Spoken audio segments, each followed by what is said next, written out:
그 영화 중에 뭐 반드시 잡는다 뭐 그런 영화 있잖아요. 맞습니다. 약간 그 영화 내용과 비슷한 상황이 벌어졌네요. 맞습니다. 이 범행 자체는 20년 전에 한 겁니다. 보니까 2001년 3월에 서귀포시에서 범인이 한 가정집에 침입을 해서 강도 강간 범죄를 저지릅니다.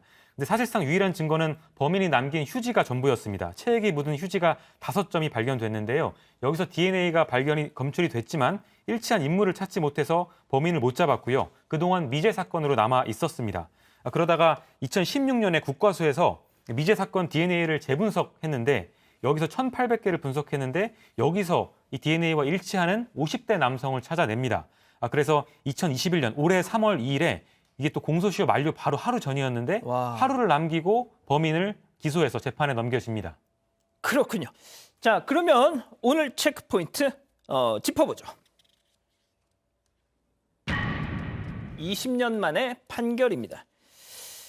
자, 일단 뭐 이거부터 좀 먼저 짚어보고 가죠. 강간죄, 이 성폭행 범죄의 공소시효는 얼마나 됩니까? 네, 공소시효라는 거는 보통 이제 법정형이 몇 년이냐에 따라서 조금씩 다르거든요. 강간죄 같은 경우는 3년 이상이라서 공소시효는 10년인데, 근데 이 사건 2001년에 있었다고 그랬지 않습니까? 왜 20년 전인데 어떻게 재판에 넘기지? 그러네요. DNA법이라는 게 있어요. DNA법은 DNA 같이 과학적인 증거가 있는 범죄일 경우 강간죄를 공소시효를 10년을 연장하는 겁니다. 왜 이렇게 뒀냐면 공소시효의 근거 중에 하나로 꼽고 있는 게 증거가 없어진다라는 거예요. 시간이 지나면서. 예. 그런데 DNA 증거는 사라지는 게 아니잖아요. 그렇죠. 그러니까 아니 이거는 증거가 명백하게 살아있고 또 DNA 관련 기법이 하루가 다르게 발전하고 있으니까 그러면 성범죄에 있어서만큼은 특히 성범죄는 이 DNA 증거가 중요하니까 공소시효를 10년을 연장하자. 그래서 이 경우 2001년 사건이지만 공소시효가 20년이라서 처벌할 수 있었던 겁니다.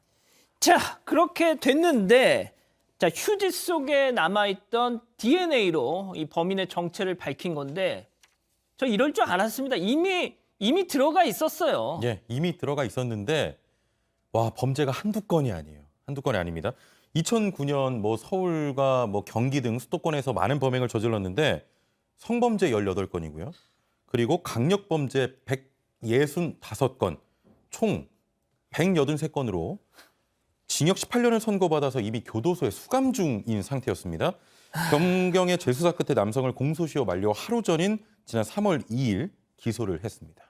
자, 제가 조금만 더 구체적으로 말씀드리면 제주 지역에서 연쇄적으로 성범죄를 일으킵니다. 그럼 당연히 제주 경찰이 수사를 했겠죠. 수사망이 좁혀오니까 제주도를 탈출합니다. 2004년부터 2009년까지 이 무트로 올라와가지고 인천, 경기, 서울 이렇게 수도권을 돌면서 강도, 강간, 성범죄, 또 절도. 그래서 아까 지금 최영진 리포터가 얘기한 것처럼 뭐 83건 뭐 이런 걸 한 거예요.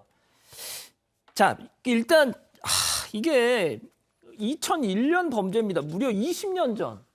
그러니까 지금 잡아가지고 뭐 하루 전에 공소시효 끝나기 하루 전에 지금 뭐 해서 했다니까 그냥 저희가 지금 얘기는 하고 있겠지만. 네. 저는 솔직히 이걸 전해드리면서도 혹시 그 피해자분이 네. 참 이걸 이런 뉴스를 듣는 것도 그분에게는 고통이겠다라는 생각이 좀 들긴 하거든요.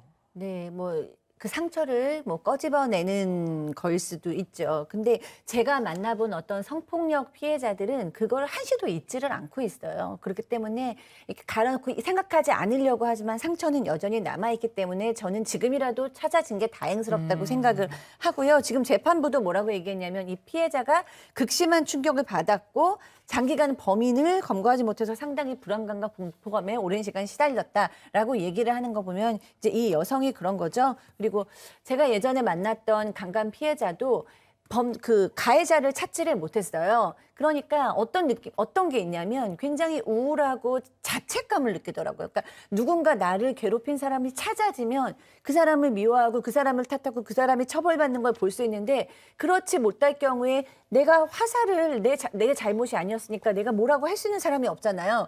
그러니까 그 마음이 돌아서 자책으로 가는 세상에. 거예요. 내가 왜 이런 일을 당했지? 평생 약을 드셨거든요. 그러니까 아이고. 한 여성의 인생을 파탄낸 일이죠. 이 정도 되면. 자, 그런데 이제 재판이 벌어졌습니다.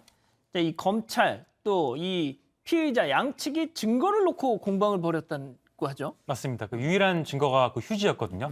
휴지 5점의 DNA가 검출됐는데 그 증거가 능력이 없다고 주장을 하기 시작합니다. 그 이유를 들어보니까요. 적법한 압수 절차를 거치고 갖고 온 게 아니다. 그러니까 영장에서 압수한 게 아니라 그냥 범죄 현장에서 주워왔다. 그러니까 증거 능력이 없다 이렇게 주장을 했고요. 또 하나는 기간이 하도 오래돼서 DNA가 오염됐을 가능성도 있다 이렇게 주장을 했는데요. 검찰은 전혀 사실이 아니라고 반박을 했습니다. 그 휴지 뭉치에서 검출한 거를 국과수에 안전하게 냉동 보관해왔다고 얘기를 했고요. 그래서 오염됐을 가능성이 없다고 얘기를 했고 또 사건 현장에서 얻은 거기 때문에 적법하게 얻은 증거물이다 이렇게 주장을 하면서 징역 10년을 구형했습니다. 자, 제가 그 소장님한테는 마지막에 좀 총평을 따로 여쭤볼게요. 자, 최영진 리포터. 예, 예. 자, 20년 전 범행으로 재판정에 섰어요. 자, 그래서 법원은 이 인간한테 어떤 판단을 내렸습니까? 예, 강간은 아니고요. 강간 미수를 적용해서 징역 4년에 선고했습니다. 또 아동 청소년 관련 기관 10년 취업 제한과 10년간 위치 추적 장치 부착도 명령을 했는데 이게 20년 전 양형 기준과 피해자 진술 등을 토대로 남성에게 강간이 아닌 강간 미수를 적용했습니다. 자, 그리고 이 남성이 지금 무죄를 주장했는데요. 재판부가 이렇게 말합니다. 너무 많은 범죄를 저질러서 기억 못하는 거 아니냐? 피고인의 범행으로 여러 사람의 삶이 망가졌다. 평생 참여하고 후회해야 한다고 쓴소리를 했습니다. 자, 일단 4년이 선고가 됐는데요.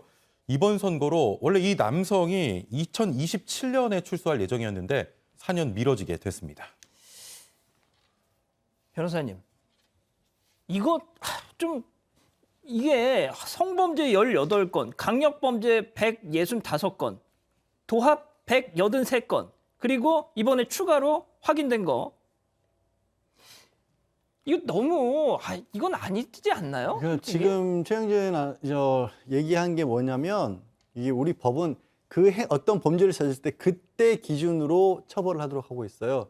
지금이라면 조금 더 엄격하게 처벌했겠지만 2001년도 법을 적용을 했다라는 얘기인데 근데 한 가지는 저도 전적으로 공감하는 게 뭐냐면 183건이라는 게 이게 말이 됩니까? 정말 아니, 밥 먹듯이 했다는 거예요. 그 많은 피해자들은 어떻게 할 거예요? 이게 왜 이런 식의 얘기가 나오냐면 우리 법이 지금 대륙법계에서 이 많은 범죄를 여러 번 범죄를 저지르면 그 중에서 제일 무거운 범죄의 1.5배만 이게 가중하는 겁니다. 그러니까 그 중에 10년짜리가 있으면 15년이고 나머지 범죄는 그걸로 다 묻히는 거예요. 그러면 하나를 15년짜리를 저지른 사람하고 100건을 범죄를 저지르는데 10년 있는 사람하고 똑같은 처벌이 되는 거예요. 그러네요. 저는 이거는 진짜 안 맞다고 이게 우리 체계에서 법 체계가 이렇게 됐다라고 법원에서 우리 법은 그렇게 만들어놨어요 할 게 아니라 바꿔야 돼요. 과거와 달리 과거에는 이렇게 많은 범죄를 함부로 저지르고 많은 사람들에게 피해를 동시에 끼칠 수 있는 범죄가 없었는데 지금은 안 그렇잖아요. 예. 정말 많은 사람들을 한꺼번에 많은 목숨을 뺐을 수도 있고 안 잡히고 이렇게 많은 피해를 입힐 수도 있는데 여전히 50년대에 만들어진 법을 가지고 많은 범죄를 저질렀어도 그중에 대표적인 범죄 하나로 처벌해. 이건 저도 안 맞다고 봐요. 예. 우리 양 변호사님이 이렇게 막 격정을 평소에도 이건 반대하는 입장이었기 때문에. 그러셨군요. 자, 소장님 좀 마무리 발언 좀 부탁드리겠는데 이게 이거예요. 이 판사가 당신 평생 참여하고 후회하면서 살아라 하니까 제가 이 재판 이 모습을 스케치한 기사를 보니까 네 했답니다. 네. 그러니까 이제 뭐 이런 얘기도 했다고 전해지더라고요. 이 자리에 서 있는 것 자체가 너무 부끄럽다라고 얘기를 했다는데 저는 그 얘기를 들을 때 본인이 내가 정말 그랬대요? 네. 근데 내가 최후 진술에서 그랬대요. 근데 그게 내가 정말 부끄럽습니다. 이렇게 느껴진 게 아니라 그냥 너무나 진보한 그냥 얘기를 한 거죠. 그냥 뭐 정답인 것처럼 부끄럽습니다. 이렇게 하고 얘기를 마친 거죠. 그러니까 전혀 사실은 부끄럽지 않을 가능성이 높은 사람이고요. 이 정도 되면은 총 200건 가까인 범죄를 저질렀다 그러면 이 사람은 본인의 의지로 범죄를 저지르지 않을 수 있는 사람은 아니죠. 그러니까 이 사람을 교화하려면 정말 수많은 전문가나 성화는 인내력이 너무나 많은 사람들이 도와서 이 사람을 교화시켜야 되는데 지금 피해자가 지금 수백 명인데 어떻게 우리 사회가 그런 행동을 하겠습니까? 결국에는 이 사람은 그냥 교도소 안에 있는 것이 본인이 교화되기도 가장 적합한 장소고 사회에서도 이 사람이 돌아다니는 건 위험하지 않을까 싶네요. 알겠습니다.